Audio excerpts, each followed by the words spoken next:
నేను పిచ్చిదాన్ని కాదు బాబు. నేను పిచ్చిదానిగా నటించేది ప్రాణాలతో బతికుండడం కోసమే. నేను ప్రాణాలతో ఉండాలనుకునేది నా బిడ్డ లాంటి ఒక నిజాయితీ గల పోలీస్ ఆఫీసర్ని చూడడం కోసమే. చూసి నా బిడ్డ ఎక్కడున్నాడో వెతికి తెచ్చి నాకివ్వమని అడగడం కోసమే. ఎవరైనా కనిపించకపోతే పోలీస్ స్టేషన్ లో కంప్లైంట్ ఇస్తాం. నా బిడ్డ పోలీస్ ఆఫీసర్ బాబు. పోలీసే కనిపించడం లేదని కంప్లైంట్ ఇచ్చినా ఎవరు పట్టించుకోలేదు బాబు. నాకు న్యాయం జరగలేదు బాబు. ఇందులో ఏదో తేడా ఉంది. నా బిడ్డను మంచివాడిగా పెంచాలనుకోవడం తప్ప, నా బిడ్డను నిజాయితీ గల పోలీస్ ఆఫీసర్ గా పెంచాలనుకోవడం తప్ప. నాకు ఒకే ఒక బిడ్డ బాబు. ఆ బిడ్డ ప్రాణాలతో ఉన్నాడని తెలిస్తే సంతోషపడతాను. చచ్చిపోయాడని తెలిస్తే ఏడ్చి ఏడ్చి ఆ బాధ ఓర్చుకుంటాను.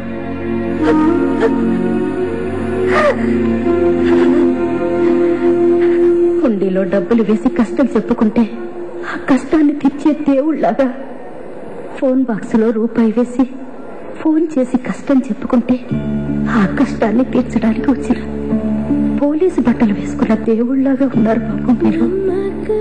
ఆ నమ్మకంతోనే అడుగుతున్నా, నా బిడ్డను వెతికి తెచ్చి నాకు ఇవ్వండి బాబు.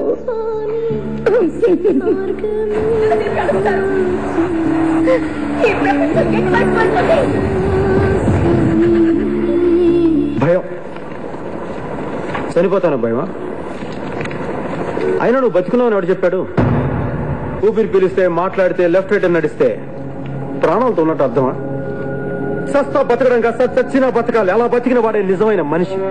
మనందరం పుట్టింది ఏదో ఒకరు చనిపోవడానికి, కానీ మన చావుకు ఒక అర్థం ఉండాలి. అప్పుడే మనం బతికిన బతుకు ఒక అర్థం ఉంటుంది.